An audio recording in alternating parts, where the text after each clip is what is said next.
Bismillahirrahmanirrahim. Assalamualaikum warahmatullahi wabarakatuh. Kok grogi ya Gus? Gini Gus, tentang sholat. Di waktu sholat yang menggerakkan Allah ya Gus ya. Jadi kadang-kadang itu datang pikiran Gus. Pikiran itu datang sendiri. Mbok pikir sepeda gurung dikunci, mbok apa ngono. Tapi aku iman iki yakin. Sing mendatangkan pikiranku Allah kan Gus. Lah, iku ya apa Gus? Salatku khusuk apa enggak Gus? Pun ngoten mawon. Bapak Ibu hadirin jamaah rahimakumullah. Dalam setiap hati manusia, tidak memandang itu orang Islam atau selain agama Islam,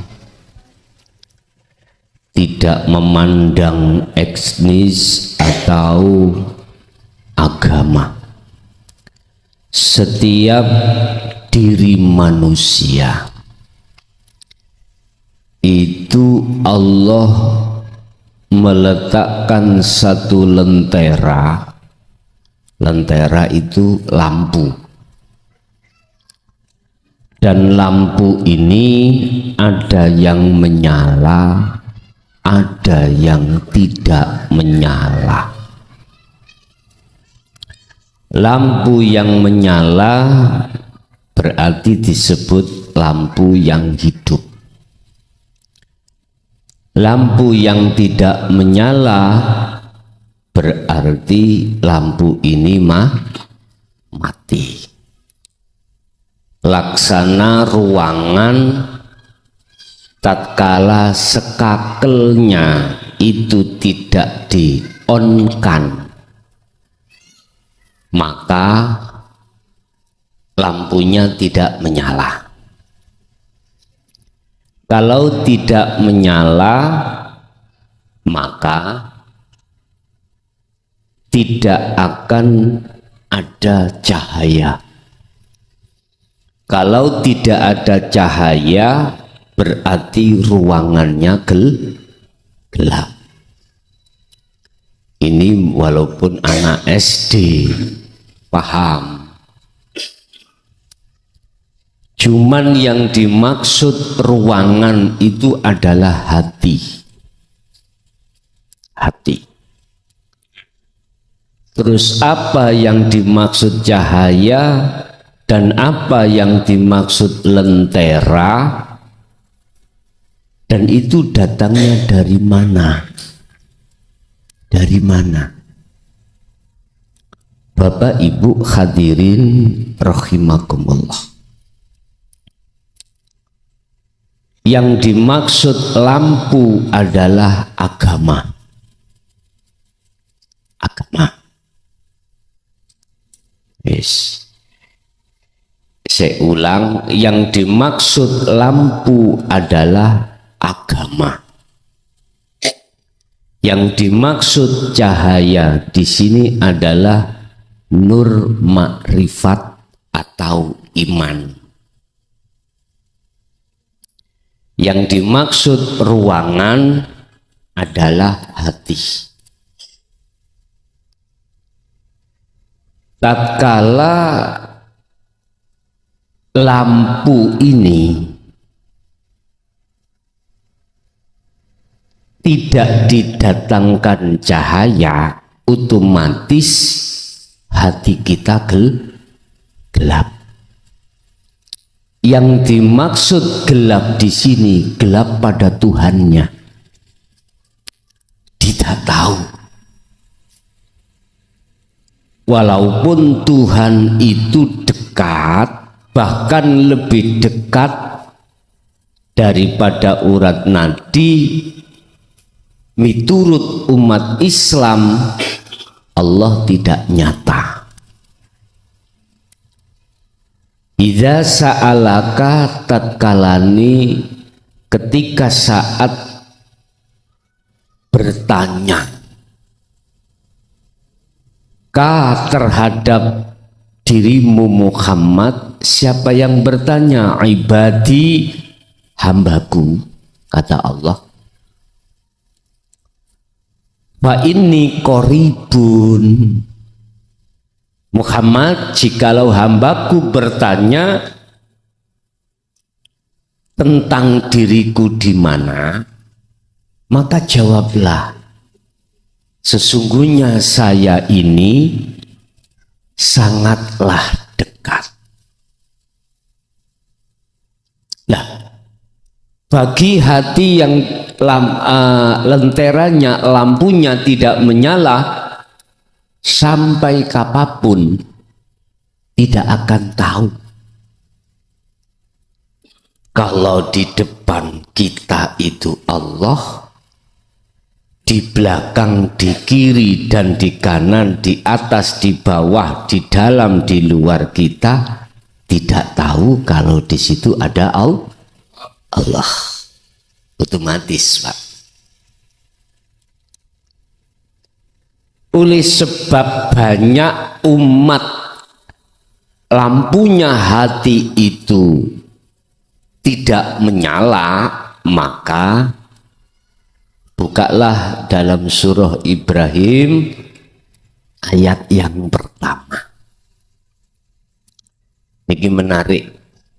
Ayat pertama ini menarik. Ada ayat kalimah yang sak dunyo gak paham. Quran. Ada satu kalimah umat seluruh dunia tidak ada yang paham,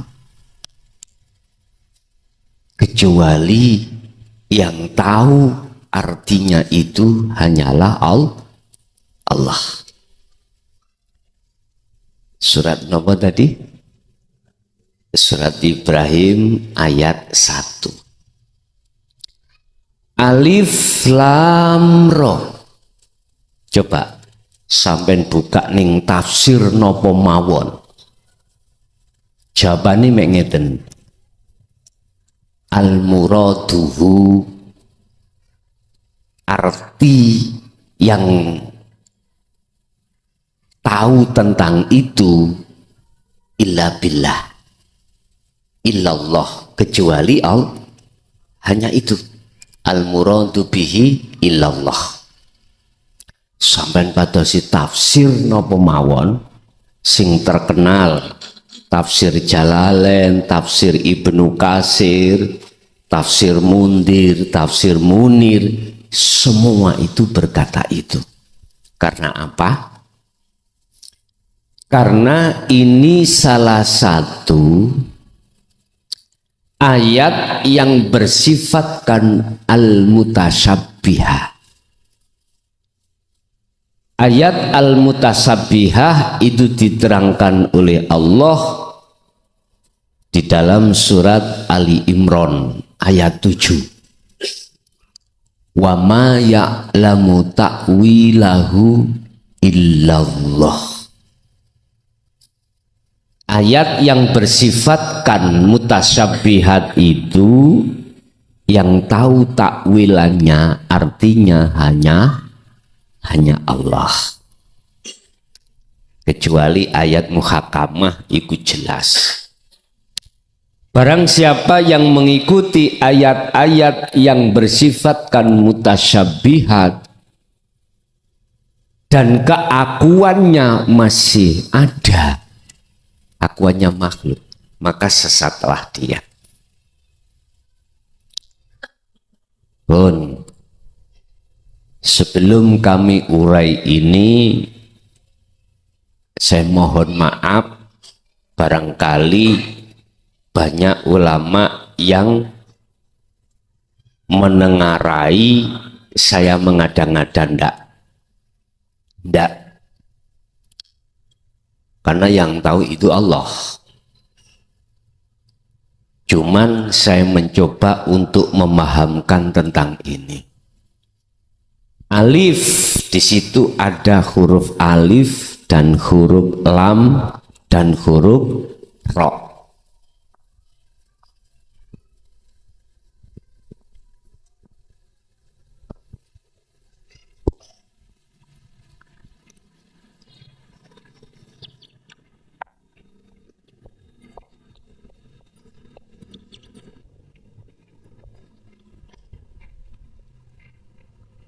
Alif, lam, ro.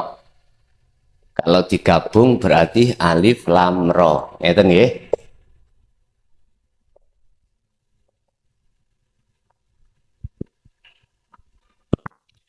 Kalau jenengan ingin tahu maknanya, alif itu adalah ismudzat. Nama Allah, nama Tuhan. Alif, isim. Tapi yang dimaksud di sini makna itu di dalam. Berarti di dalam nama itu siapa? Ini Pak. Inilah.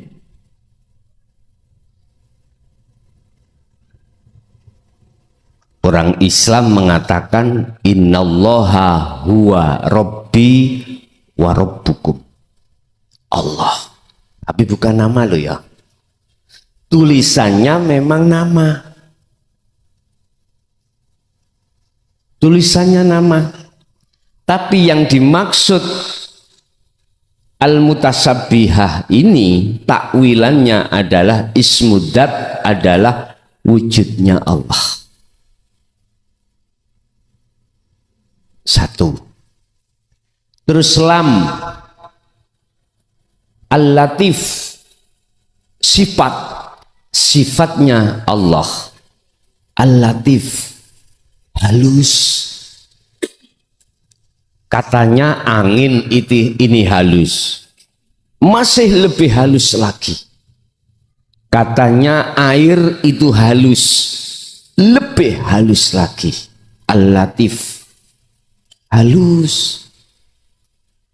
Berarti antara yang disifati dengan di dalamnya isim sama. Maksud takwil di sini bukan nama, bukan sifat. Orang Jawa mengatakan urip atau hidup. Sifatnya hidup, sifatnya Allah al-latif, halus.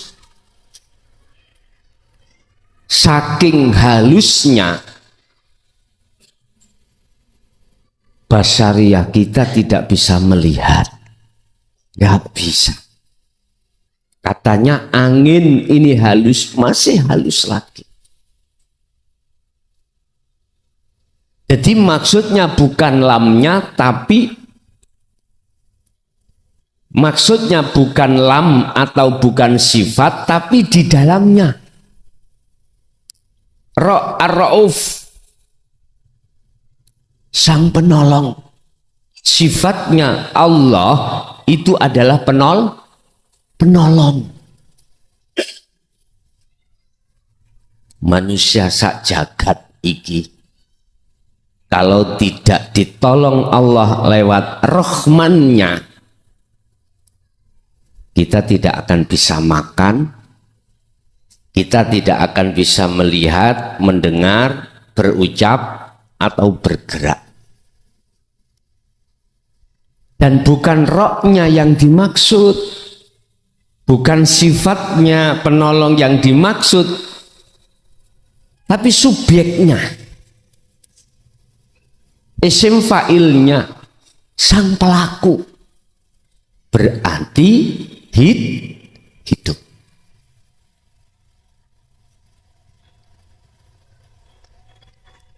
Jadi alif lam ro itu mencakup seluruh ayat-ayat yang ada di dalam muhakamah mulai ayat 1 sampai ayat habisnya surat Ibrahim itu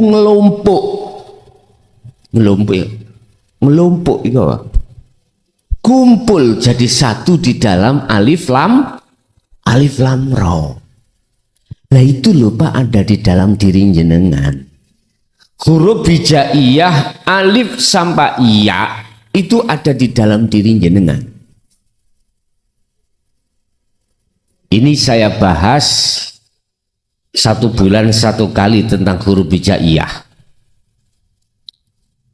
Pas Jum'ah kedua. 1 bulan Jum'ah kedua. Pas tepatnya saya jatuh rutinnya di Jember. Nanti saya urai langsung dalam satu kepahaman, satu waktu alif sampai ya. Dalam tubuh jenengan. Ada di diri jenengan sebetulnya. Bon.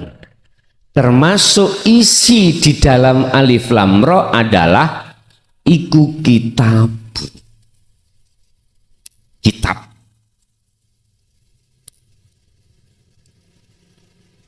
Sing dimaksud kitab adalah ajaran.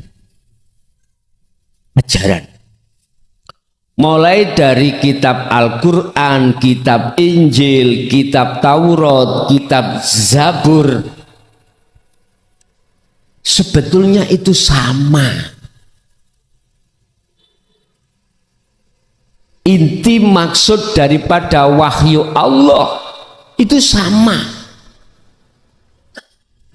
Oleh enggak sama, diotak-atik, digantakan, ganti ambek tangan-tangan konconi setan. Bukan persoalannya Al-Quran diturunkan untuk menyempurnakan kitab yang sebelumnya itu. Kitab yang sebelumnya belum sempurna. Sempurna Pak.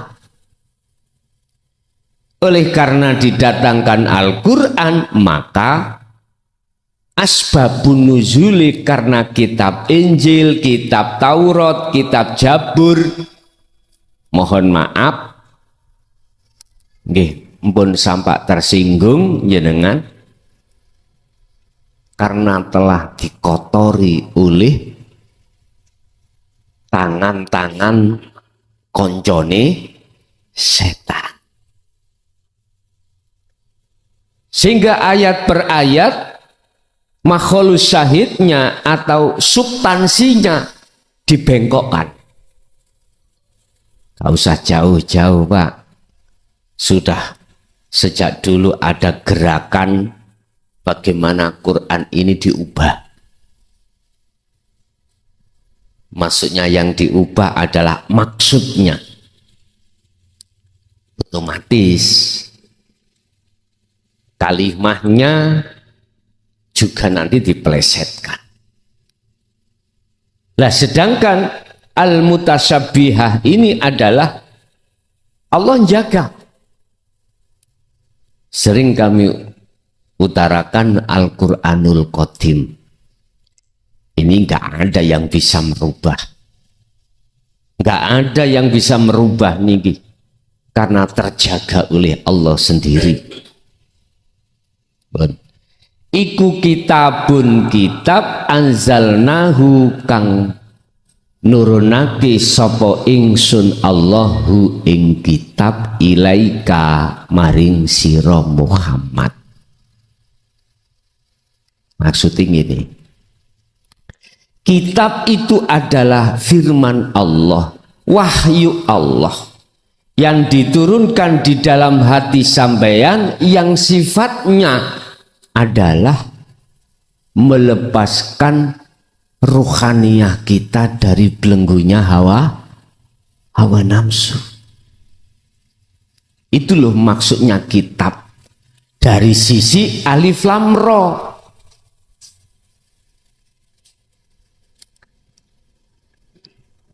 Dari sisi al-mutasabihat, dari sisi hakikat untuk menuju makrifat. Ini ajaran yang sudah kuturunkan padamu Muhammad, yaitu ajaran yang membebaskan hati umat manusia dari belenggu hawa nafsu. Kalau boleh saya katakan, dinul haq atau dinut tauhid. Litukhrija, tujuannya ajaran ini dijatuhkan atau diturunkan di dalam hati jenengan, litukhrija, krono arai ngetokake annasa ing menuso minal zulumat, dari hati yang gelap ila nur, menuju hati yang terang benderang. Dulu sudah saya sampaikan, hati yang lampunya itu menyala hanyalah hati yang digendaki oleh Allah. Hati yang digendaki oleh Allah prosesnya adalah kitabun anzalnahu ilaika, hati yang menerima ajaran dinut tauhid. Wis, agama apapun panjenengan, tatkala hatimu menerima wahyu dari Tuhan, ya, isinya wahyu itu adalah Anda ruhaniyah iku yakfur bitauhid, diperintahkan ruhaniyah ini untuk meninggalkan selain Tuhan dalam konteks iman di setiap aspek apapun. Satu contoh,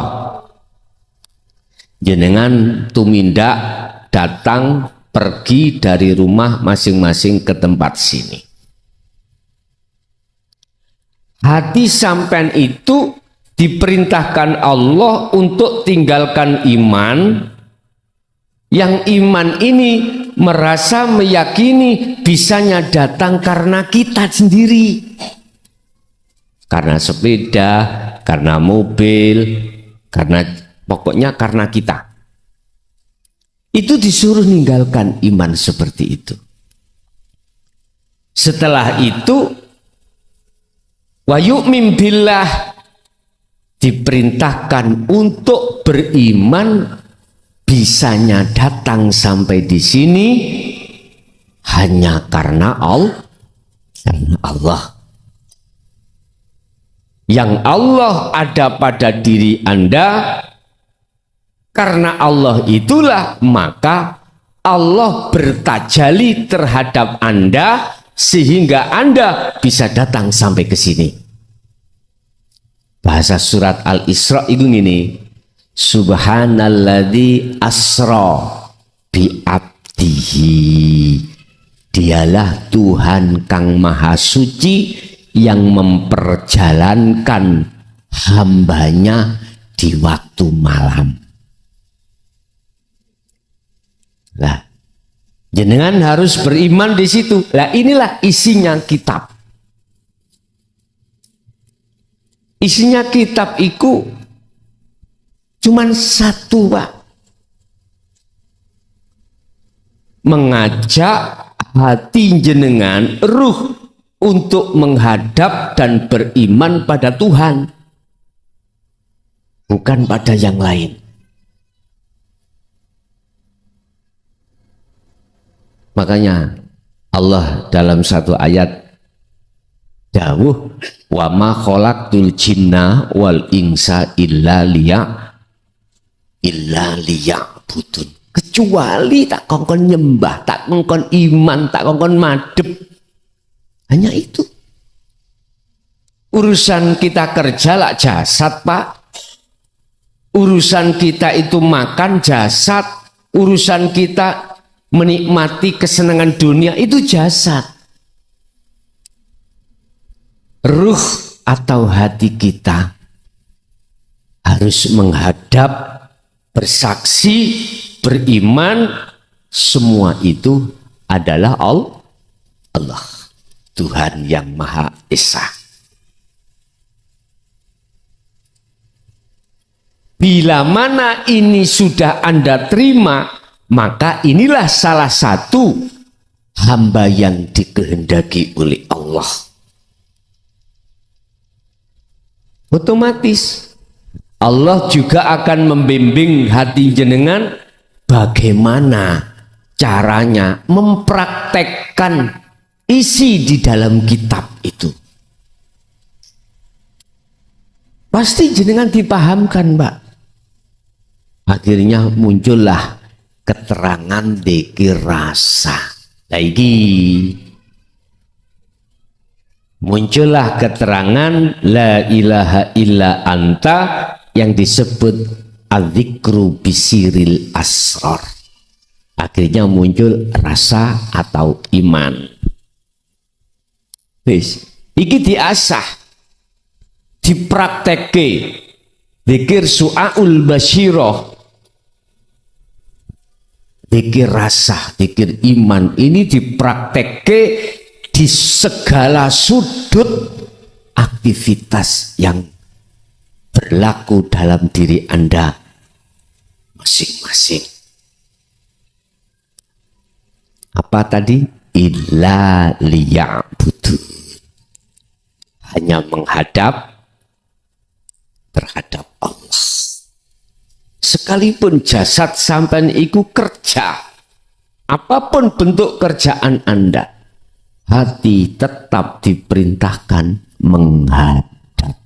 Kalau Nabi Ibrahim caranya menghadap, ini wajah tuas, ya, ku arahkan wajah ruhku terhadap wajah Allah. Dengan hanifan, dengan sungguh-sungguh. Tidak masalah, Pak. Kadang jenengan lupa gak menghadap, kadang ya ingat menghadap. Gak apa-apa, itu proses Anda. Yang jelas miturut surat An-Nur ayat 35, hamba yang digendaki termasuk tandanya adalah hamba ketika kitab itu disampaikan terhadap hati jenengan, wahyu yang disampaikan terhadap diri jenengan, hati ini bisa menerima.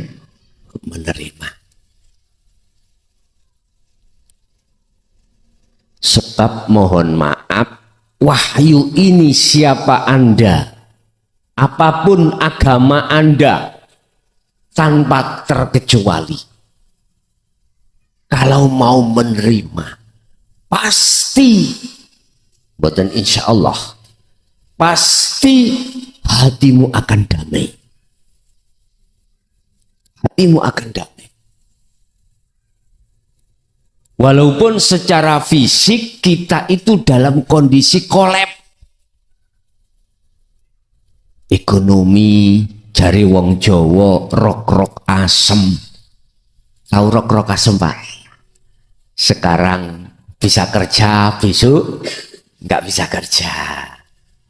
Kadang kerja ya gitu, gaji kita ditipu, mandor.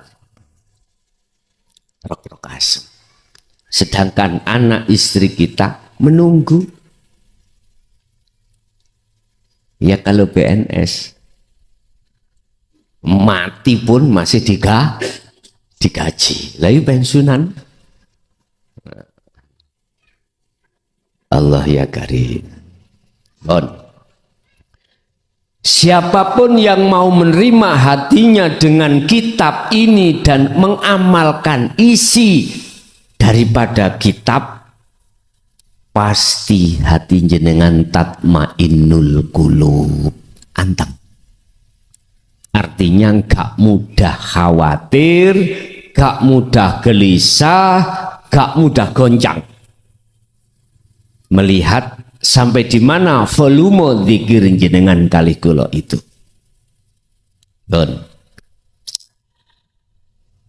Lah, ngunu mau terjadi, apa ngunu mau terjadi? Dan semua itu terjadi mulai dari menerima kitab, mengamalkan, yang tujuannya adalah untuk menjadikan lampu Anda menyala. Semua itu terjadi biizni rabbihim, semata-mata dapat izin dari Tuhanmu sekalian. Semata-mata itu atas dasar izinnya Allah. Air diizini Allah, akhirnya bisa menghilangkan rasa haus. Rasulullah Muhammad diizinkan Allah, akhirnya bisa menyampaikan, memberikan syafaat. Jenengan diizinkan Allah, akhirnya bisa sampai ke sini. Sama. Hati bisa menerima, bisa mengamalkan dengan istiqomah. Isinya kitab itu, semua itu karena izin dari Allah. Mengapa demikian? Supaya Anda tidak mudah ngakoni keakuan kita yang bisa. Paham Pak Nggih? Nah,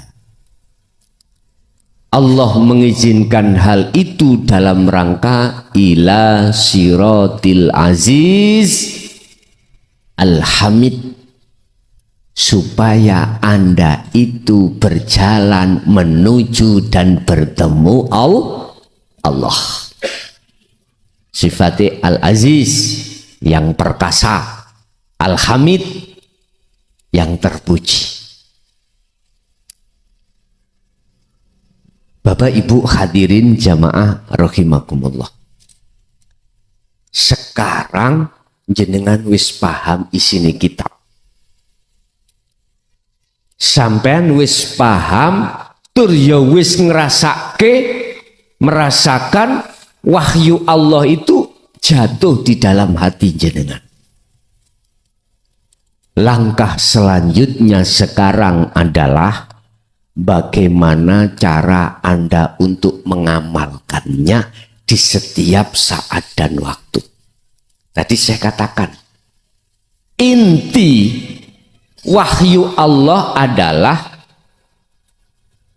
yakfur bitaghuti wa yu'min billah, membersihkan iman-iman yang ada di dalam hati kita selama berpuluhan tahun, yang iman selain daripada iki Pak.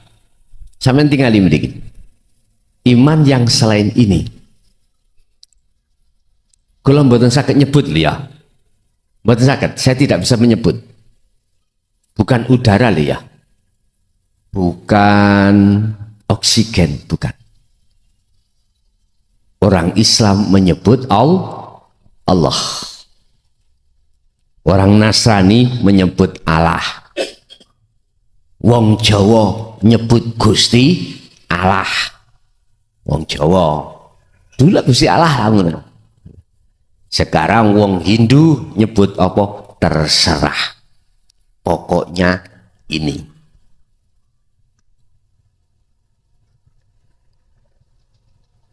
Inilah inti daripada wahyu tersebut. Wa ma arsalna min qablika mir rasulin illa nuhi ilaihi annahu la ilaha illa ana fa'budun. Al-Anbiya 25. Muhammad, inti semua wahyuku itu la ilaha illa ana.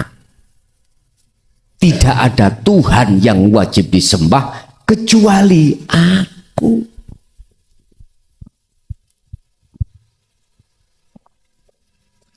Tak gedek nih rek aku rek. Iki bahasa Indonesia, bahasa Qur'ane ana.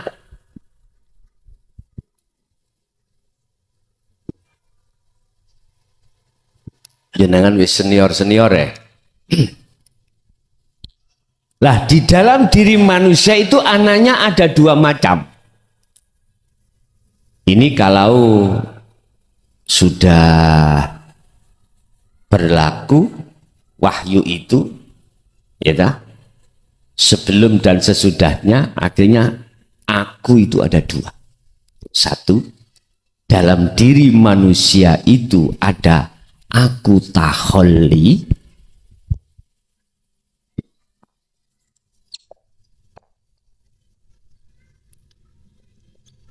aku tajalli. Apa aku taholli itu? Inilah yang disebut nafsu, Pak. Nafsu artinya kan diri, Pak. Diri sama dengan aku. Taholli itu di dalam hati kita masih beriman kalau aku makhluk inilah yang ngaji. Aku makhluk inilah yang punya. Aku makhluk inilah yang punya pangkat, jabatan, kedudukan, kehormatan. Aku makhluk. Inilah namanya nafsu. Sesungguhnya. Satu. Yang kedua, ada hati seseorang itu sama aku. Tapi tidak aku makhluk, tapi aku Allah. Lah, untuk sampai di sini prosesnya adalah pertama menerima wahyu dulu. Isinya wahyu yakfur bit-taghut wa yu'min billah. Wa qala aidan anibudullaha wajtanibut taghut. Artinya wahyu itu akan mendidik dan memahamkan terhadap hati kita untuk meninggalkan iman-iman selain Allah. Untuk meninggalkan iman-iman keakuan diri hamba makhluk ini yang segala-galanya. Ini inti daripada kitab itu. Kalau ini sudah dipaham, maka dipahamkan yang kedua adalah keakuannya Allah. Setelah kita itu meninggalkan akunya hamba, maka dengan sendirinya muncul akunya Allah. Orang yang tidak paham ajaran Siti Jenar mesti menuduh Siti Jenar itu sesat. Bisa. Mengapa demikian? Karena tidak diproses. Mulai ilmu, amal, istiqomah, akhirnya umat ini bingung. Nah ini, makanya saya hadir, saya proses mulai ilmu dulu. Isinya kitab, wahyu itu bisa dikatakan ilmu. Mengapa dikatakan ilmu? Karena masih dalam tahapan belajar. Ini akhirnya di dalam agama Islam disebut dinut tauhid. Intine dinut tauhid, isine wahyu kitab adalah jenengan ini harus tinggalkan iman selain Allah. Yo makhluk aku nih makhluk tadi. Dengan cara bagaimana Anda dikongkon amal dengan istiqomah, itulah yang kami sebut sering kholwat atau zikir sirul asrar. Pun iki inti.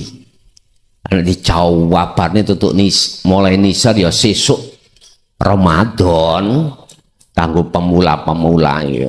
Jenengan wis senior ya wis langsung intine masalah kita sudah tua ini ya parane mau mati lah gitu loh. Umum niku bon. Oleh sebab itu untuk menyalakan lampu di dalam hati kita, untuk mendatangkan cahaya makrifat di dalam diri kita, wajib ya dengan kalih kula tidak hanya menerima wahyu itu akan tetapi mengamalkan. Berarti jenengan harus berzikir sirul asrar di setiap saat dan waktu sesuai dengan kemampuan dalam diri kita masing-masing. Silakan yang agama Islam dengan menyebut Allah, Silahkan yang agama yang lain menyebut nama yang tidak sama, silahkan. Yang terpenting adalah sirul asrornya ini. Siapapun panjenengan, tatkala sudah berjalan zikir rasa ini, aku yakin hatimu akan damai.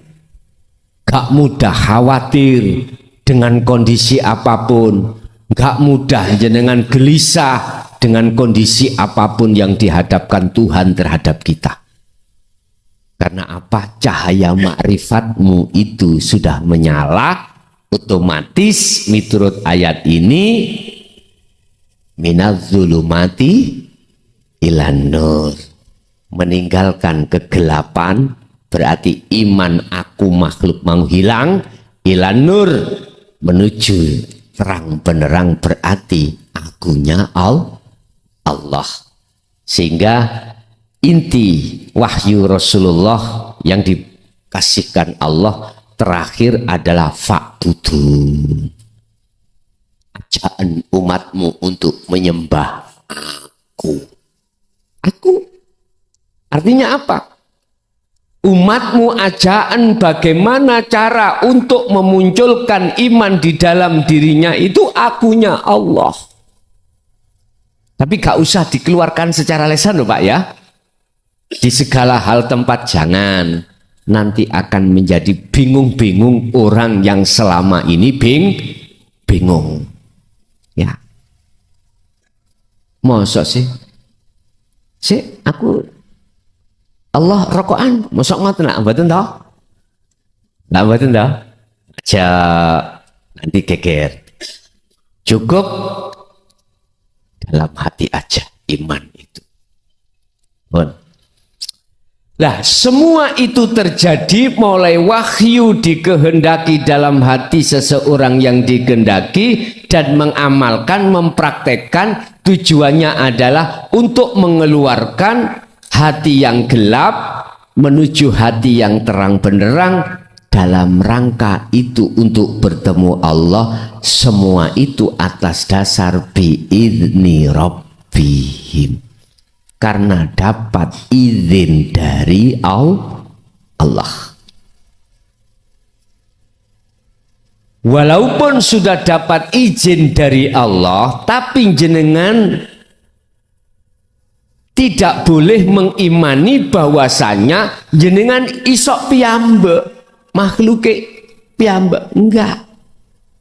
Walaupun Rasulullah dikasih izin Allah untuk membawa syafaat, bukan berarti Muhammad itu bisa mensafaati umat dengan dirinya sendiri. Enggak. Sepanjang Muhammad ini makhluk, sepanjang apapun tidak akan pernah bisa memberikan manfaat dan mudarat. Al-Maidah 76-79 Allah katakan Rasulullah diperintahkan nyampeake hal ini. Mengapa kamu kok yusik tetep baik imanmu akunya makhluk yang segala-galanya? Mengapa kau tetap masih menyembah selain Allah? Bahasane ngono. Padahal selain Allah itu lakum malakum darrawala naf'an, tidak bisa memberikan mudarat, mendatangkan manfaat, nggak bisa. Selama dikatakan makhluk, selama ini nggak ada potensi untuk bisa menolong dan memberikan manfaat atau mendatangkan mudarat, nggak bisa. Artinya segala hal apa datangnya mudarat atau manfaat itu hanya datangnya dari Allah. Iman harus ada di situ.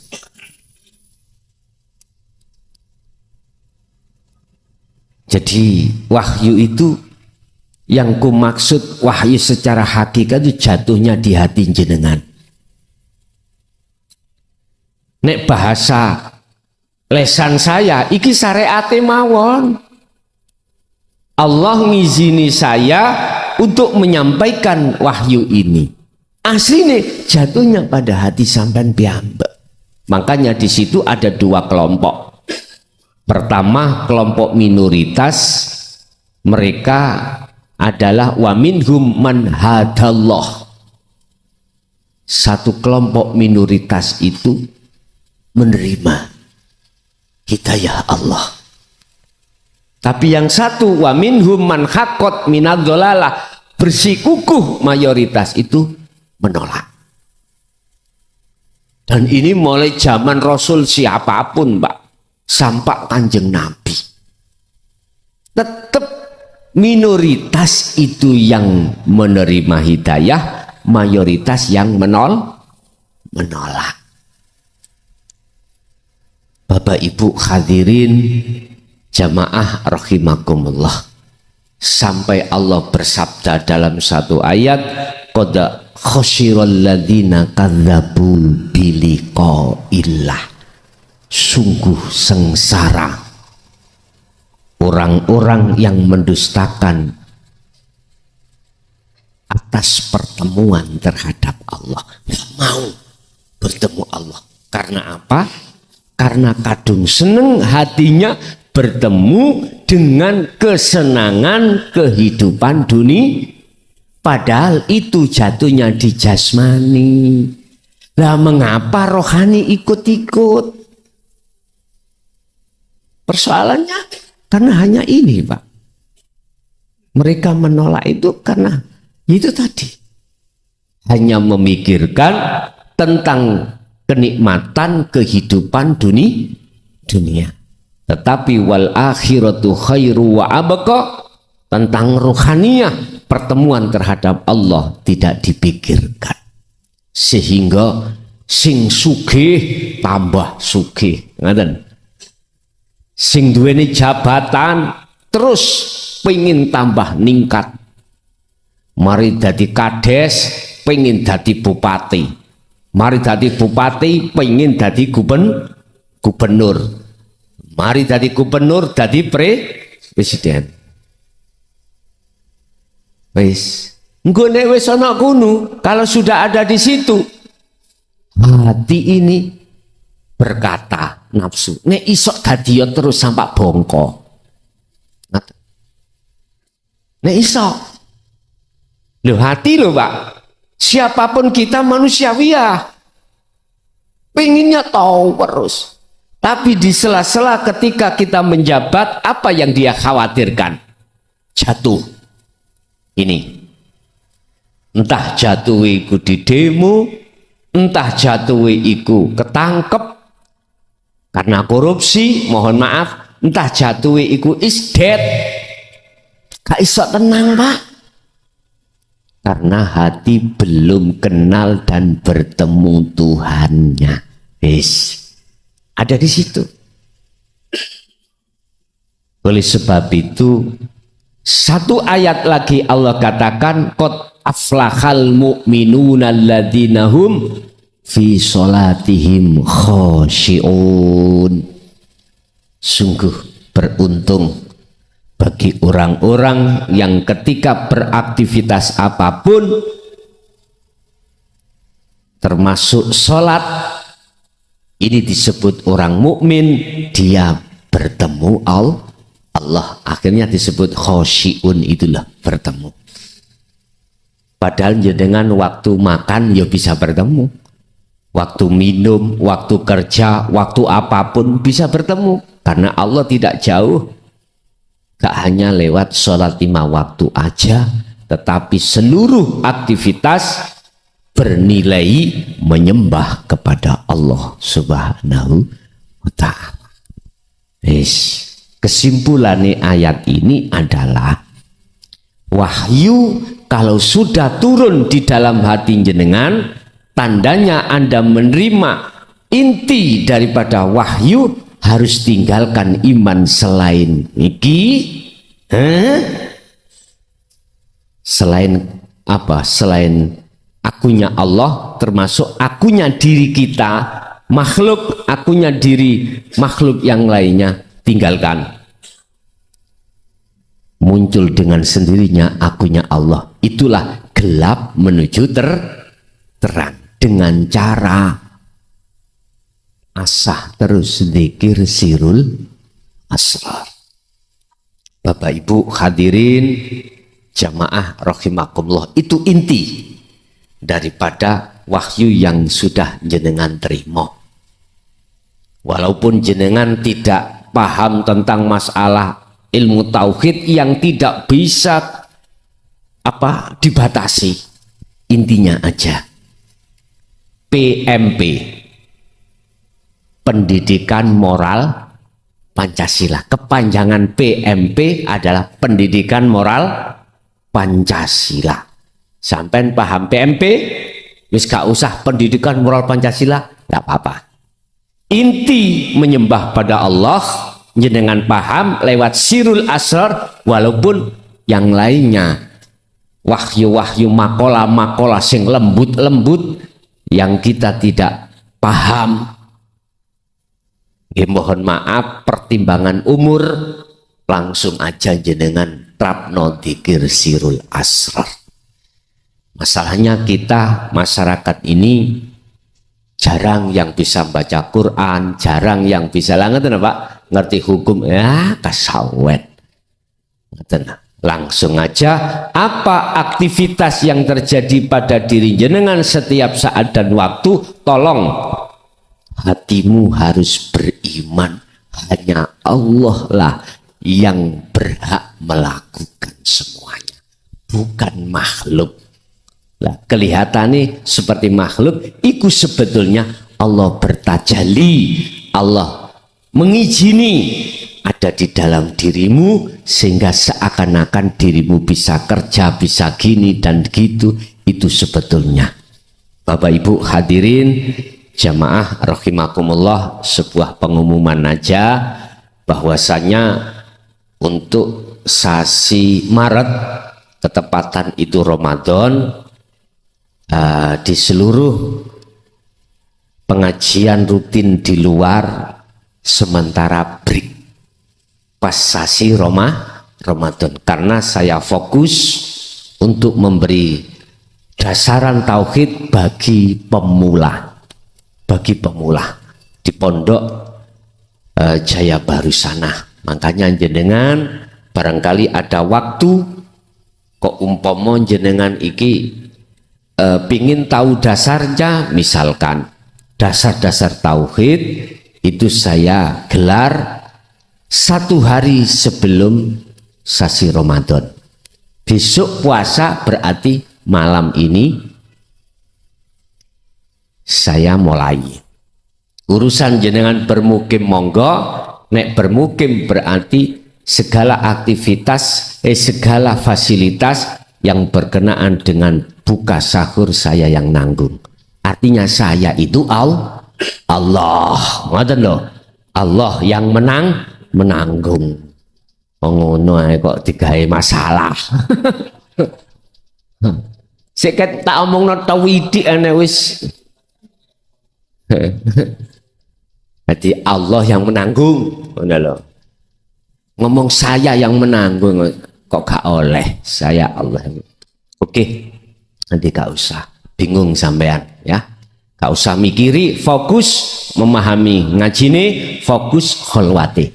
Iku bagi jenengan yang bisa hadir, yang tidak bisa hadir mohon maaf bisa untuk lewat live streaming, saged teng mriku.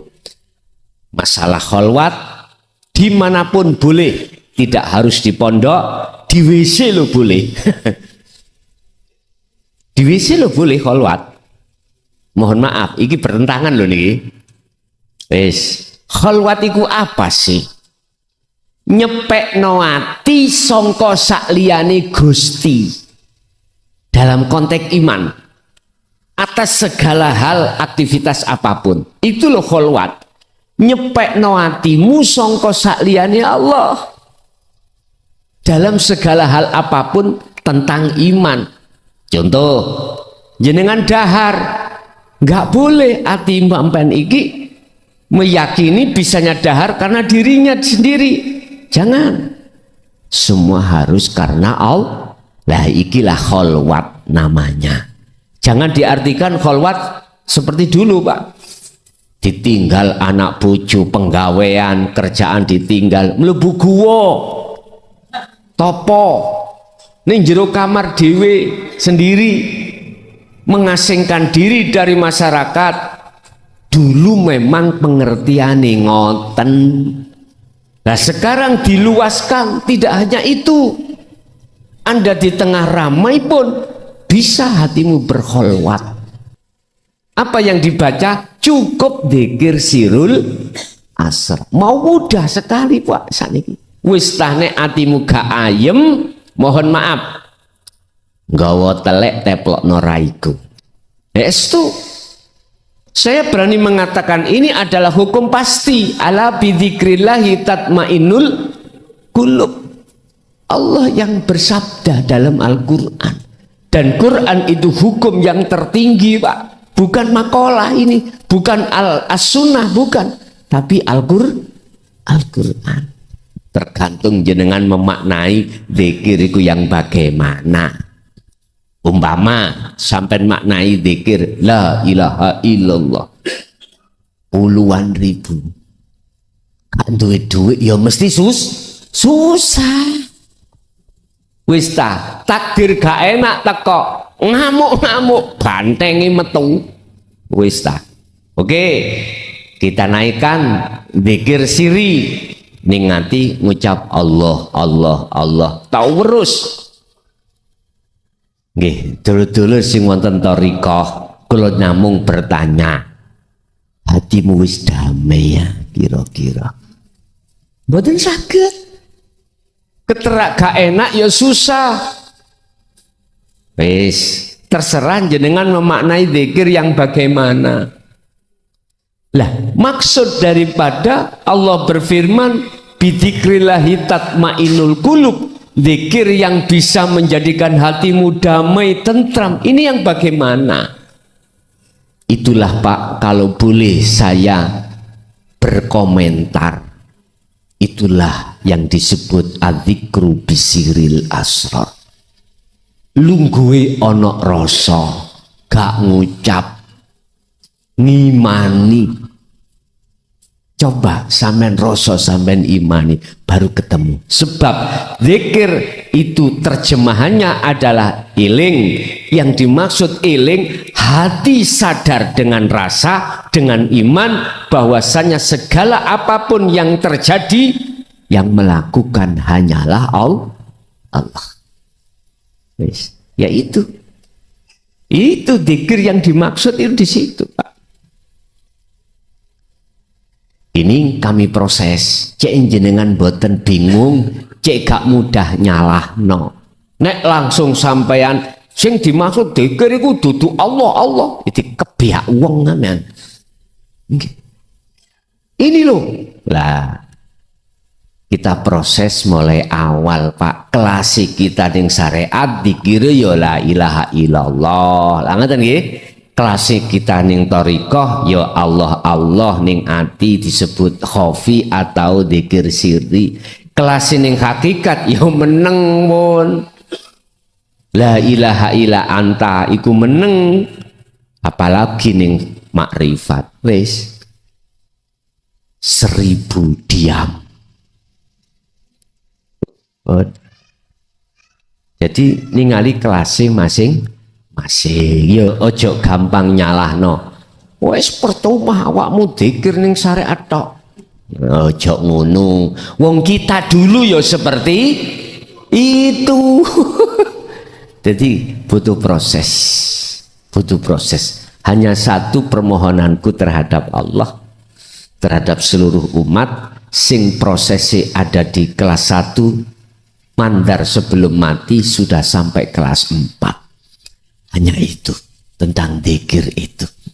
Oke, Bapak Ibu hadirin, itu apa yang bisa kami sampaikan terkait masalah bagaimana cara menyalakan lentera lampu di dalam hatimu. Hanya satu, asah terus sirul asr itu.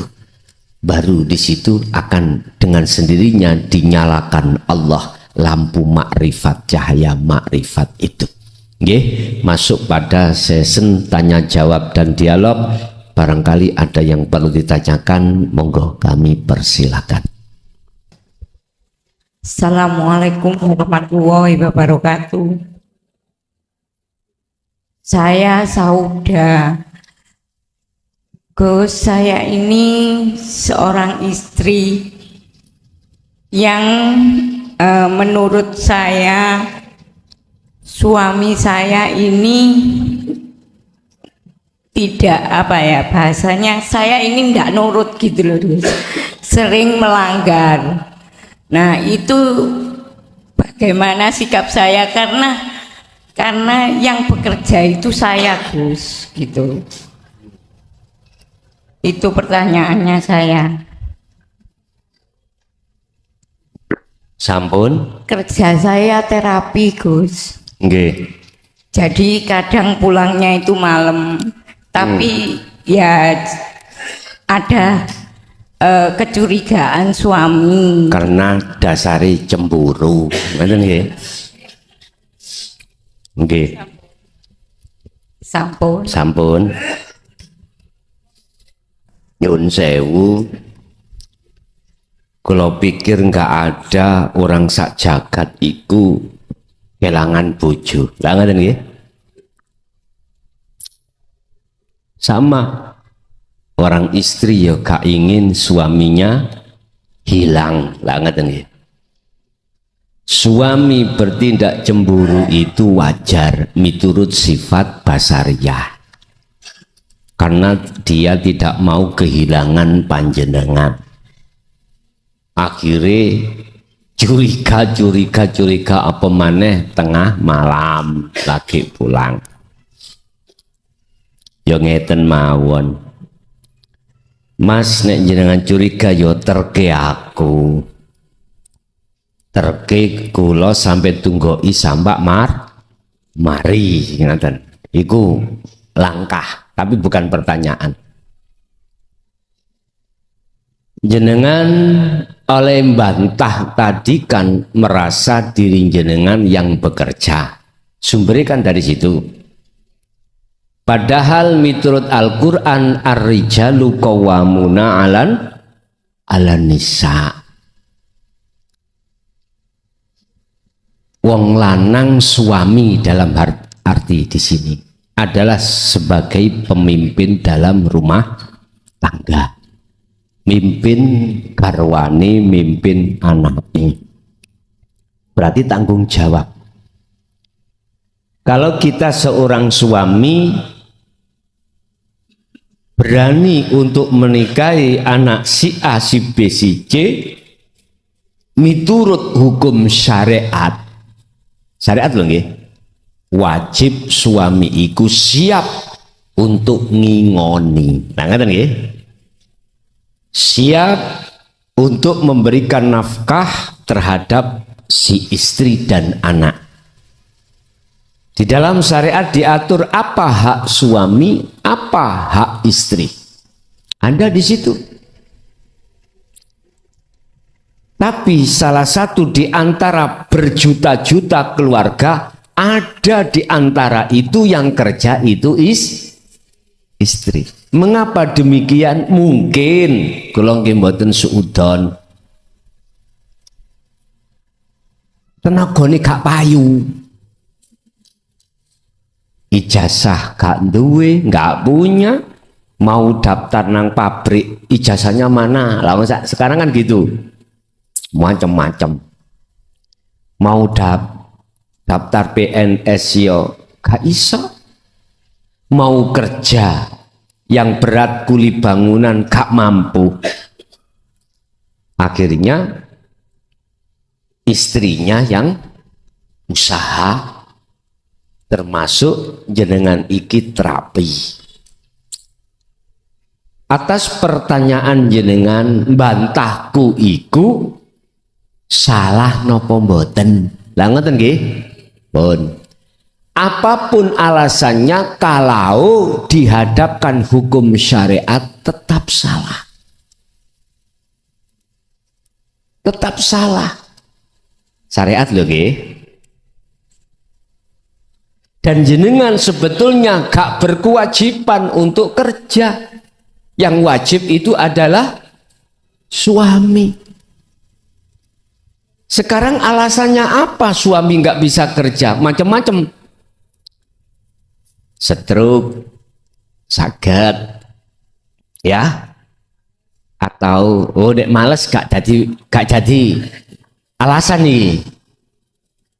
Nek males itu gak jadi alasan. Sih kuat, ijazah yang duwe misalkan masih gak duwe pendidikan apapun tapi kondisi kuat, wajib markir kan sakit. Manol nek wis ngomong males wis gak iso ngomong kula. Wis sakit ngomong itu bukan alasan. Iki ngomong syariat mesti gegeran. Tapi bagaimana miturut hukum hakikat? Ya dah. Wis.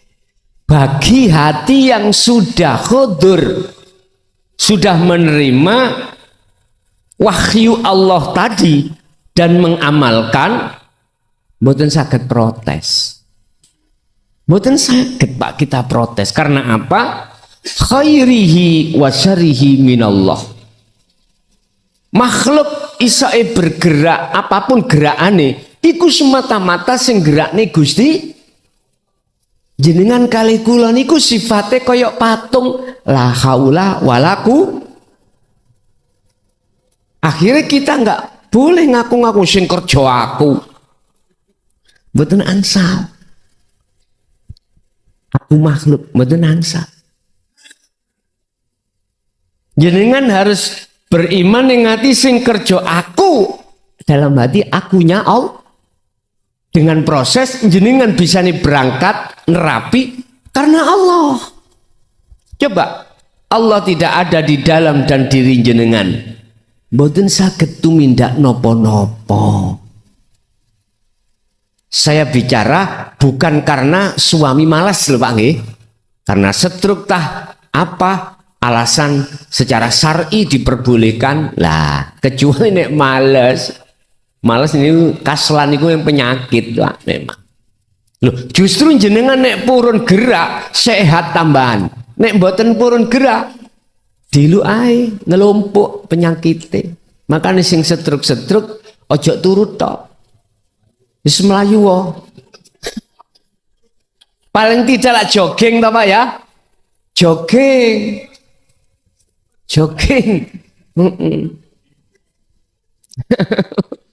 Jadi Bu, secara hakikat jenengan bantai nek umpama bantai karena Allah mboten kula salah nih. Nek bantai krono jenengan iki rumangsa sing kerja jenengan niki tetep salah. Khusus miturut hukum hakikat. Karena semua apapun yang bergerak tingkatannya godhong, daun bisa bergerak. Gusti Allah bertajali pada angin. Akhirnya godhong itu bisa bergerak. Bahasa syariat geraknya sebab diterpa angin. Bahasa hakikat ya karena Allah itu. Yang Gusti Allah mewujudkan dirinya berupa angin. Itulah yang kumaksud Allah bertajali terhadap nurullah disebut angin tadi. Nggih kados tuya, kados Rasulullah Muhammad iku adalah nurullah Allah, wujudnya Allah. Wujudnya Allah. Allah bertajali terhadap Muhammad lewat nur Muhammadnya, akhirnya seakan-akan Muhammad itu bisa memberikan syafaat. Nang air bisa menghilangkan haus. Seperti itu. Nggih. Wonten melih.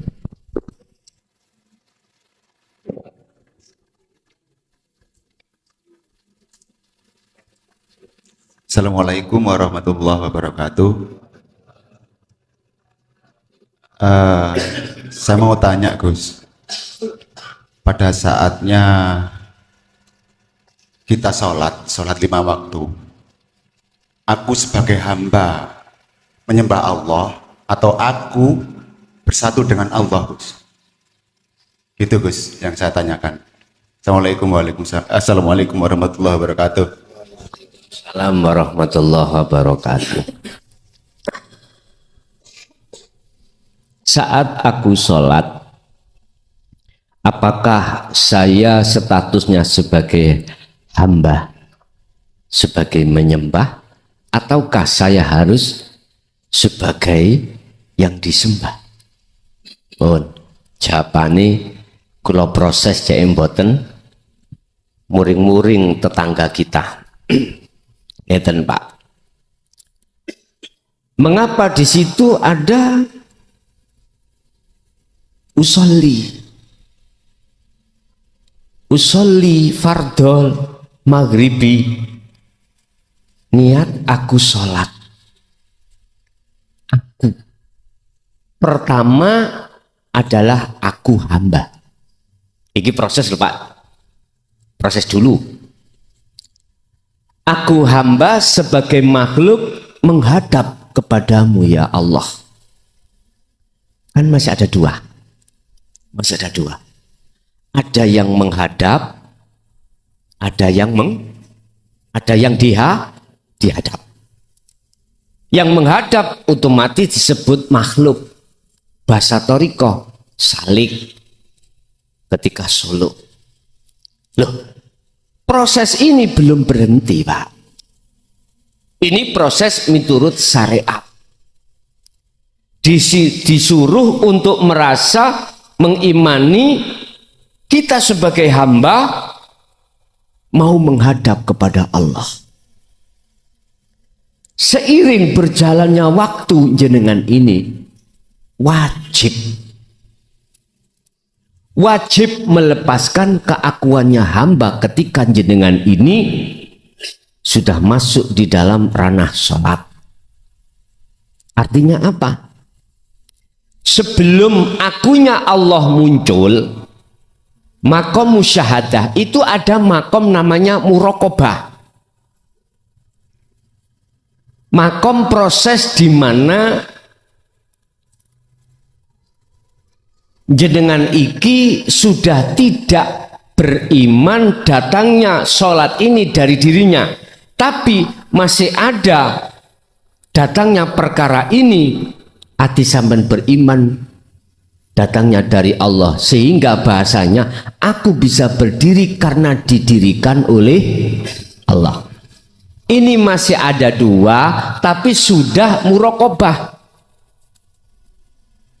Tapi nggak boleh berhenti.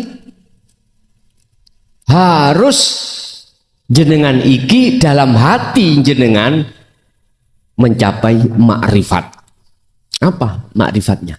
Keakuan Allah. Nek wis ono kene gendeng. Jenengan gendeng. Artinya gendeng bukan gendeng-gendeng sing ono njaba-njaba niku lho ya. Ati sampai dikatakan bercinta hanya pada Allah, otomatis Anda dilalaikan perkara-perkara selain Allah dalam hati, tandanya seperti itu. Itu namanya gendeng, gila. Hati yang gila, maksud saya.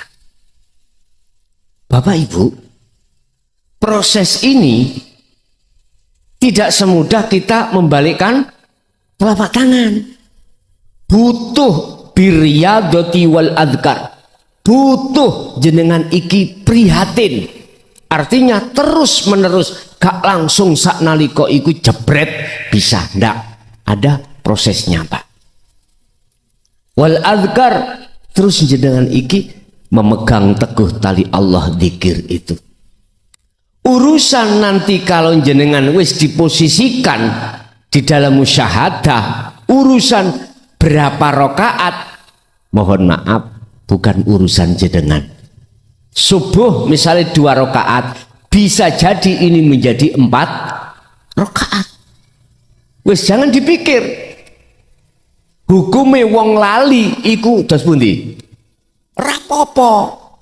Lali hitungan rakaat. Enggak apa-apa wong lali kok, Pak.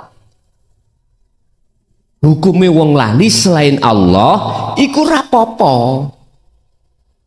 Tapi nek hukume wong lali menyang Allah iku apa-apa. Ngerti nggih? Bermasalah. Wis mengalir aja, enak. Lah, hal inilah mengapa dituangkan Allah dalam Al-Quran surat Al-Baqarah 238. Di situ tidak hanya sholat 5 waktu yang dilakukan jasad, tapi wassolatil wusto. Hafidu ala sholawah wassolatil wusto. Al-Baqarah 238. Jagalah sholat secara jasmani 5 waktu ini. Wassolatil wusto. Dan sholat yang berlaku secara ruhaniyah jenengan. Iki nek sholatil wusta nek sampean buka nanggone tafsir muhakamah sholat asar. Nek sampean buka tafsir mutasabihat yaitu sholatil roh. Artinya menungso iku jasmani rohani ini dia harus sholat. Nah sholatil roh tidak hanya di dalam bareng dengan sholat syariat jasad iki ndak. Waktu kerja roh sholat, waktu apapun roh harus sholat. Definisi sholat adalah menghadap dan bertemu Allah. Itu. Kalau ini betul-betul Anda laksanakan, tidak hanya wassolat, tidak hanya as-sholawah, tapi juga wassolatil wusta, maka wakumu lillahi qanitin ay khashiin, barulah Anda bisa masuk dalam sholat yang khusyuk. Itu tadi berarti dikatakan khusyuk jenengan ini kalau sudah duduk di musyahadah dalam kurung gendeng, yes, dalam kurung majnun edan. Sing edan iku ati sampean bercinta hanya pada Allah. Orang kalau mencintai sesuatu, mencintai itu disebut edan. Yun sewu, kita juga pernah muda. Waktu jenengan saweneng si A, pituture wong tua, ojo, lali sampean, lali. Lengge, jenengan saweneng si A, wis gendaan podo alepiune, gitu. Wis ono perjanjian, siapapun sing nyegat wis gak direken karena kalah dengan rasa cinta. Sama pada Allah juga begitu, sama.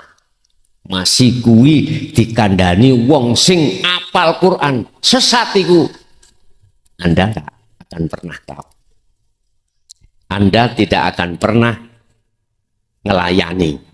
Mesti kau hiraukan, jenengan abaikan, tetap aku bercinta padanya. Mana? Nggih. Dados ningali posisi Pak nggih. Ningali posisi, kalau posisi kita di syariat yaitu tadi keakuane hamba. Posisi kita di muraqabah wis lumayan niki. Tapi masih ada keakuan diri, olehnya bisa bergerak sebab digerakkan Allah. Lah posisi kita di musyahadah, lah wis sudah. Ini lepas semuanya, tinggal keakuannya Allah. Nggih. Wonten melih, ada lagi? Bismillahirrahmanirrahim. Assalamualaikum warahmatullahi wabarakatuh. Kok grogi ya Bos? Ini Gus, tentang sholat. Di sholat yang menggerakkan Allah ya Gus ya. Jadi kadang-kadang itu datang pikiran Gus. Pikiran itu datang sendiri. Mau pikir sepeda gurung dikunci, mau apa ngono.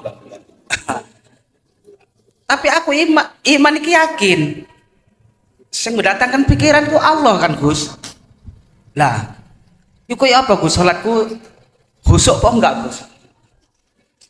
pun ngoten mawon.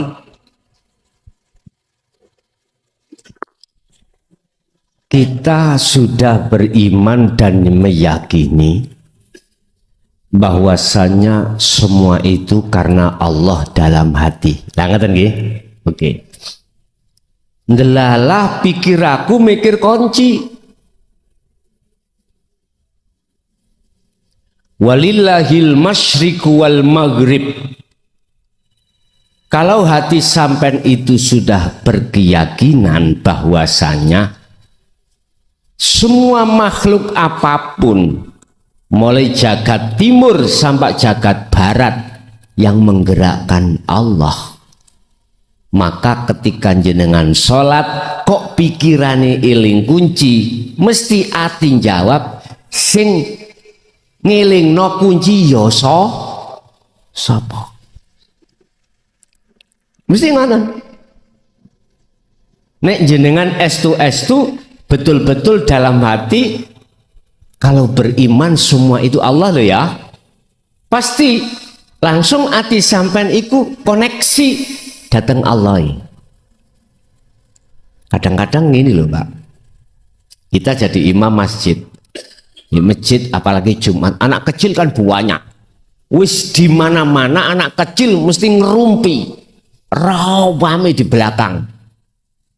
Kita jadi imam, terus pikiran kita ingat anak kecil kalau hati sampean sudah betul-betul amantu billah fakot, imannya hanya wujudnya Allah itu aja, maka ketika saat nafsu lewat pikiran mengajak ingat pada anak kecil ramai, koneksi sirul asron jenengan iku mesti langsung nang Allah, gak nang arek sebab arek cilik rame sing gawe sing ngeramekno ya Gusti.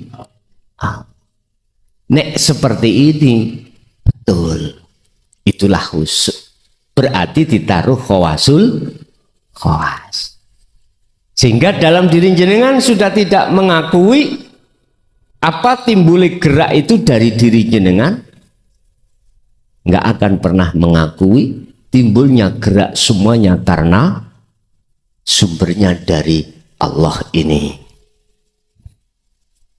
Nggih, ikut termasuk adalah khosyiin. Injih, wonten malih.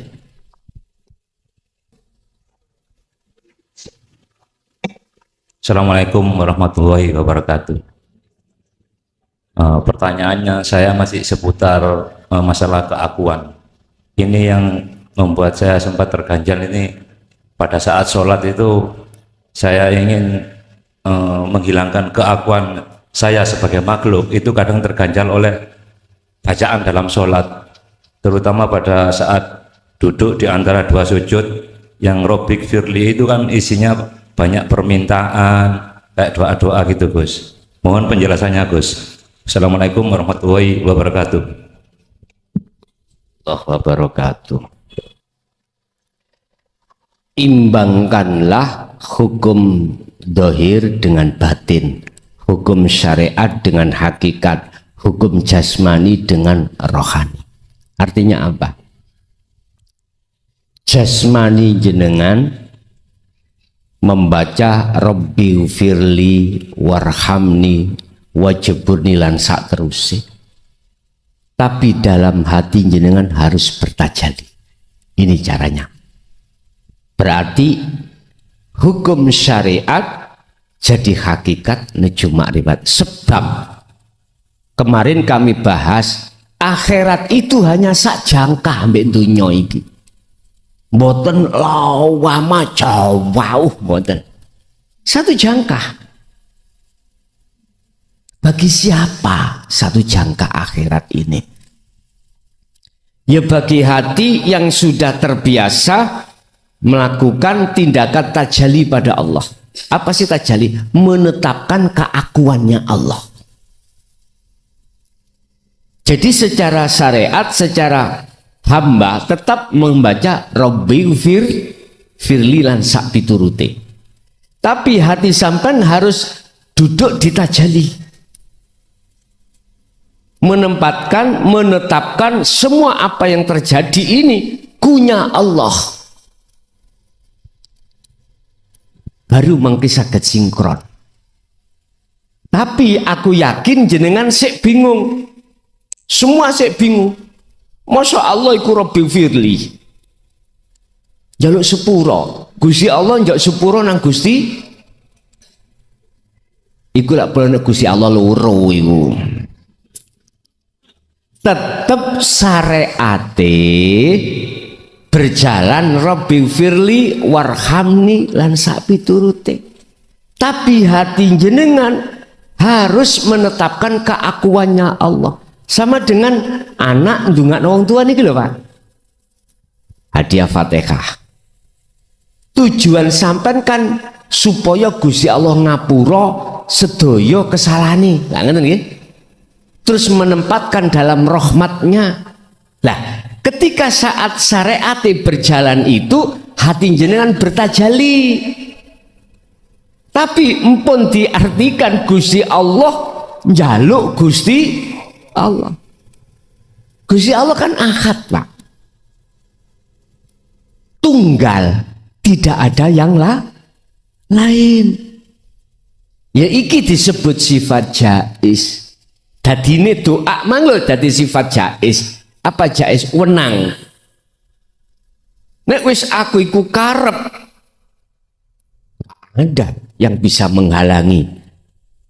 Karena di mata Allah ning ati sampean selain Allah sudah tidak ada. Inilah kalau sudah hati bertajal. Jadi ini toh sistem wasilun kan seperti ini. Rasulullah tetap hablum minan nas dijaga, tapi ini akan menjadi hablum minallah. Carane bertajalilah pada saat di tengah-tengah hablum minan nas. Jenengan dikatakan sudah di akhirat, walaupun jasmania sampai ning dunya, bila mana ati sampean iku sudah mentajalikan semua Allah, gini disebut sabila rosyad, jalan kebenaran menuju akhirat. Berarti jenengan ruhaniyah itu sudah di akhirat. Orang bisa masuk di akhirat syaratnya harus mengalami kiamat. Harus. Kiamat itu penghancuran seluruh isi dunia. Sesuk nek kiamat itu kan dihancur ki Allah toh ning Quran kuwi. Maksude sampean saiki bener ning dunya. Ning jero ati sampean isine donya, motor 5, bis 3, pabrik 10 mlebu lho Pak. Bojo 5 mlebu. Ning jero ati maksude jagate ati. Sisihno iki kabeh. Ya iki jenenge kiamat iki. Baru jenengan diizini oleh Allah masuk alam akhirat. Bertemu Allah. Sampai sholat, ati sampai wis gak ngaku jenengan sing sholat. Segala hal aktivitas ning gunung hanya akunya Allah. Berarti tanda Anda sudah di akhirat. Alam barzah mati mana? Wis selesai. Sebab alam akhirat itu setelah kita alam kubur, alam barzah. Lah alam barzah ini, barzah ini apa Pak? Dinding apa yang mendindingi hatimu pada Allah? Duniawiyah ini yang menutupi. Oh nyisih wis. Paham nggih?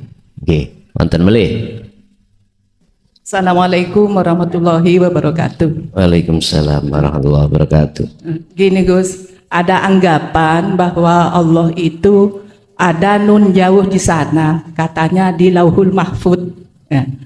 Dan anggapan yang kedua, kita bisa bertemu Allah apabila sudah meninggal atau sudah mati. Begitu Gus, bagaimana itu anggapan itu Gus? Mohon penjelasannya.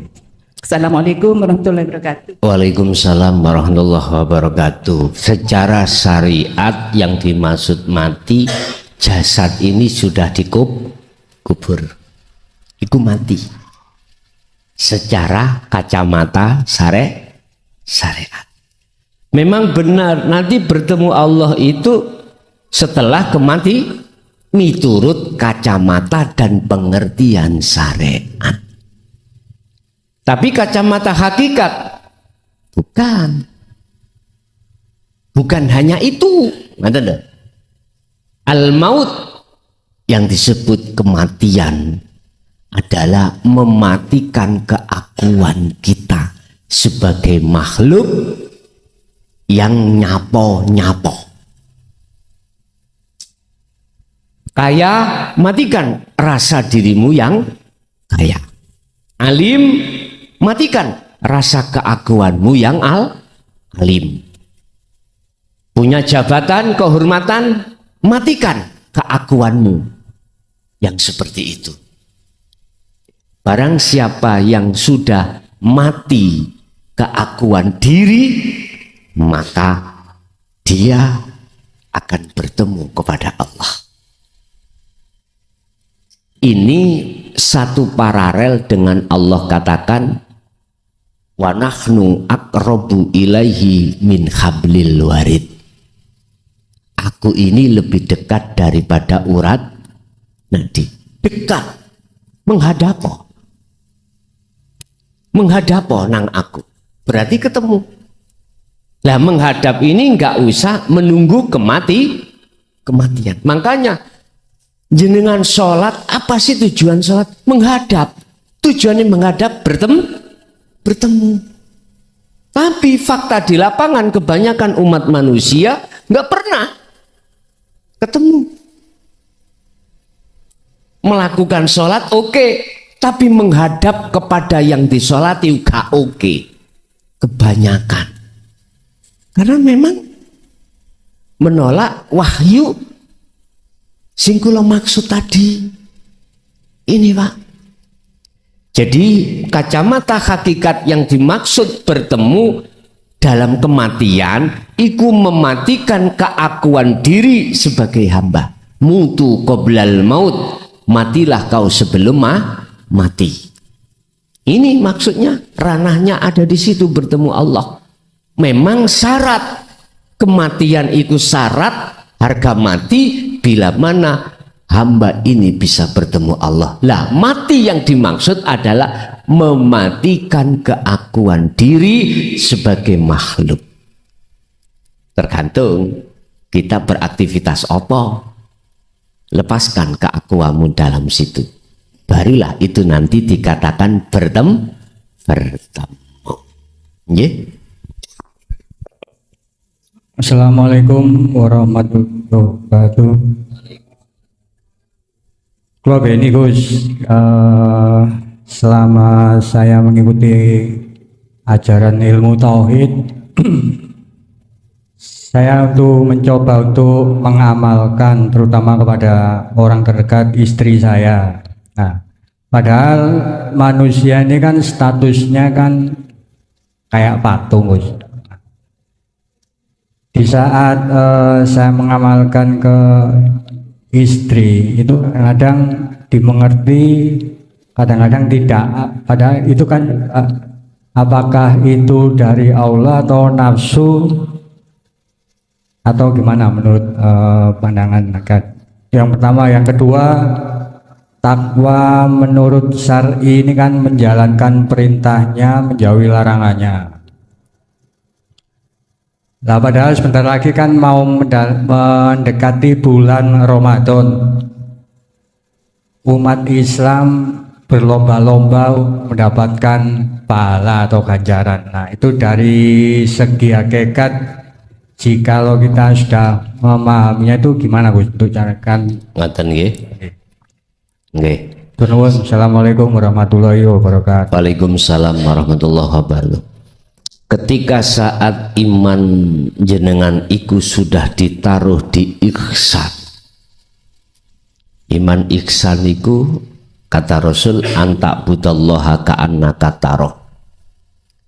Apa yang terjadi pada diri jenengan perilaku apapun seakan-akan jenengan itu bisa melihat Allah. Inilah bahasa seakan-akan ini memberikan penegasan bahwasanya makhluk siapapun tidak bisa melihat Allah. Dikatakan bertemu, yang melihat dan yang dilihat itu satu pelaku. Itulah namanya esa. Memang satu sisi dikatakan wong sing makrifat, wong sing wis bertemu terhadap Allah. Seakan-akan ada dua faktor. Si A ketemu si B. Seakan-akan kan ngoten. Tapi yang disebut ahad enggak seperti itu. La ibsorun wa mubsorun wa basarun. Yang melihat, mata untuk melihat, yang dilihat semuanya enggak ada. Makanya sampean bilang ngopo ini? Ayo. Kosong, salah. Itulah bahasa syariat ngomong kosong. Nonton dah. Wis. Ketika jenengan menjalankan dan mengamalkan tentang dinut tauhid, terus ono laline. Lah ngoten nggih. Apakah itu dari nafsu atau dari Allah? Tinggal saya menjawab dari sisi mana. Kalau di dalam hati sampan iku estu betul-betul sudah beriman mengakukan Allahnya, maka yaitu namanya lali sejatine eling. Kok bisa? Kok bisa? Karena lalaimu sinten sing lalekno. Akhirnya kembali kepada Allah lagi. Ya ini lali tapi eling. Tapi kalau bagi orang-orang yang duduk hatinya belum di situ, semuanya itu nafsu. Keakuan hamba. Wis kita nggak usah bicara orang lain, bicara diri kita sendiri. Dulu nggak ada Pak. Di hati kita itu rasa iman Allahnya nggak mungkin. Mesti makhluknya. Kalau ada yang berkenaan dengan diri kita apa beraktivitas, mesti hati kita beriman kita yang melakukan. Dan atau di luar makhluk diri kita, mesti menuduh si A, si B, si C atau makhluk ini yang melakukan. Itu pasti. Makanya tinggal kita melihat dari sisi mana, syariat apa hakikat, takholi apa tajalli. Kita dulu pelaku seperti itu juga, kita dulu. Gini gila yang dimaksud pendosa. Sebetulnya kita itu secara ruhaniyah pada Allah adalah pendosa. Masih ada iman selain Allah. Oke, itu yang pertama. Yang kedua tentang takwa. Takwa jelas secara syariat tanha anil faksha wal mungkar. Termasuk di dalam takwa adalah menjalankan perintah dan meninggalkan larangan. Yes. Iki berkenaan dengan fisik syariat itu Pak. Makanya yang meninggalkan itu fisik, larangan, yang menjalankan perintah itu fisik. Sekarang hakikat ruhaniyah. Takwa ini secara hakikat adalah ani'budullaha wastanibu taghut. Sama. Ada dua. Meninggalkan larangan, menjalankan perintah. Lah, larangannya sendiri gak oleh beriman selain Allah. Perintahnya hanya menyembah pada Allah, bukan Allah nama loh maksud saya. Otomatis ruhaniyah bisa melakukan hal seperti ini. Allah mengizini ruhaniyah melakukan tindakan hakikat menuju makrifat. Mohon maaf, secara keilmuan ada proses. Pertama, Gusti Allah mentajalikan dirinya lewat guru akhirat. Kedua, Gusti Allah mentajalikan lewat ilmu, akhirnya jenengan paham. Ketiga, Gusti Allah mentajalikan dirinya lewat jenengan amal. Akhirnya seakan-akan jenengan bisa amal atau bisa melakukan, mengamalkan tauhid mau, yaitu zikir. Nafi isbat, seakan-akan kita. Padahal di situ semuanya adalah Allah. Kemarin kami bahas di Pasuruan itu, huwaladzi yurikum ayatihi wa yunazzilu lakum minas sama'i rizqon.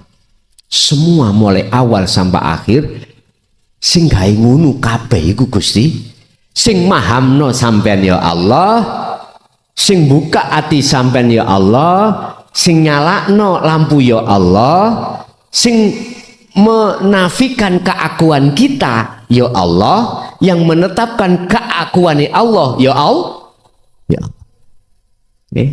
Lepas wis. Inilah takwa.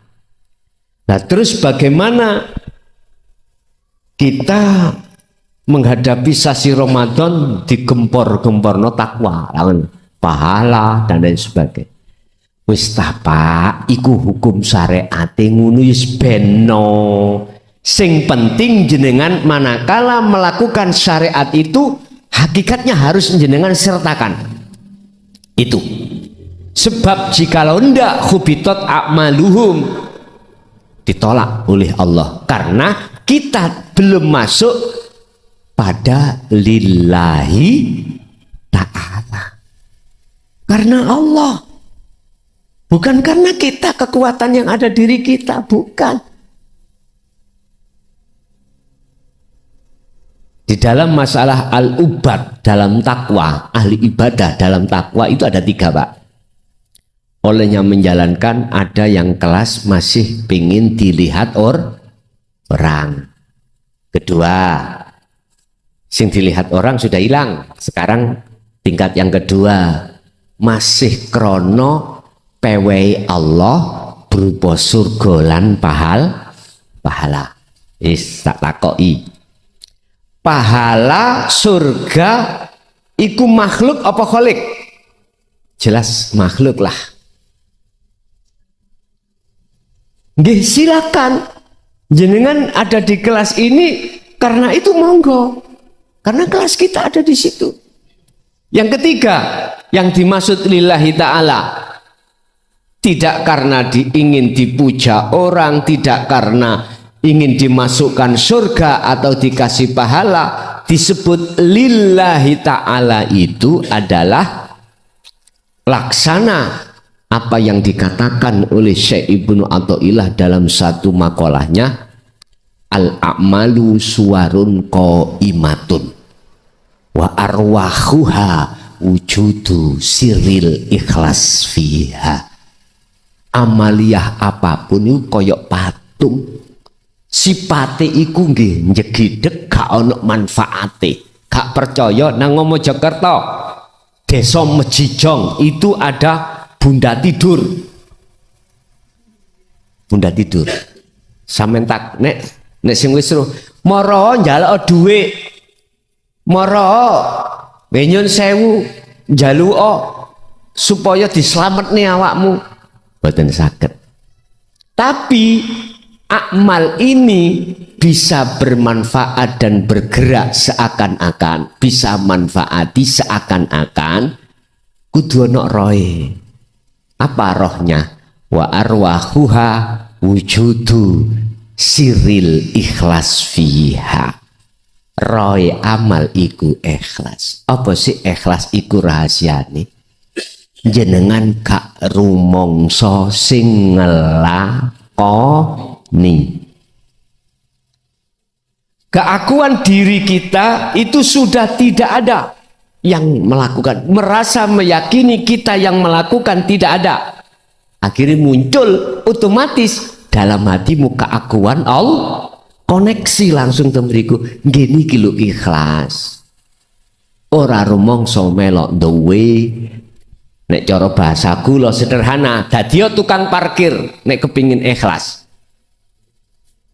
Mobil mewah, sepeda mewah, nanti nek dijogok diambil yang punya, gak mungkin sampean merasa memiliki di situ. Berarti wong sing gak iso ngilangno keakuan gak tahu dadi tukang. Bahasa guyone ngono. Gak rumangsa aku sing nglakoni. Angel lho Pak ya. Mengapa kok angel? Gampang lho Pak. Mengapa kok gampang? Mengapa kok angel? Karena kita berhadapan dengan sifat basariah. Si kuat sifat basariah dalam diri kita. Keakuan diri. Tapi nek iki wis jenengan usir, ukhrut min ausofi basariatika. Kuwi nek gelem mateni nafsu, nek gelem mateni sifat basariah dalam dirimu, wis yaiku gampang Pak, seperti tukang parkir. Gak mungkin, sepedaku kok, gak mungkin. Mesti sing duwe nek njupuk, nek mengambil, jenengan malah ngamanno, jalani dan lain sebagainya. Itulah laksana ikhlas itu. Berarti wong amal nek sik rumangsa dheweke sing ngamal, hubitat a'maluhum, ditolak di mata Allah. Apapun bentuk amalia, karena amalia itu tidak bernyawa. Ngoten niki. Cetha nggih? Nggih, sampean ya kali kula wis gak usah ngelokno. Wis lapo poso tuas luwe awakmu. Gak ditrip ya aja ngono. Wis. Kita berjalan sesuai dengan poksinya masing-masing. Harapan saya cuma satu Pak. Selama hidup muga-muga Gusti Allah ndang buka kelas DE mari siji nang loro telu nang papat. Nek cara syariat muga ndang ngerti thariqah ngerti hakikat ngerti makrifat. Hanya ikut tak wis. Nggih. Tasik wonten? Tergantung panitia. Bapak Ibu hadirin jamaah sing durung keduman takon nang majelis WA mawon. Nggih, WA mawon. Jadi pengurus sudah membatasinya nggih. Nek cara kula nggih nganut mawon. Nggih, tapi solusinya masih ada lewat WA. Nggih. Bapak Ibu hadirin, monggo kita tutup sarana doa. Mudah-mudahan apa ilmu yang telah kita dapatkan dari Allah estu menjadi ilmu yang bermanfaat barokah terhadap keadaan keluarga kita sampai ila yaumil qiyamah. Lahumul Fatihah.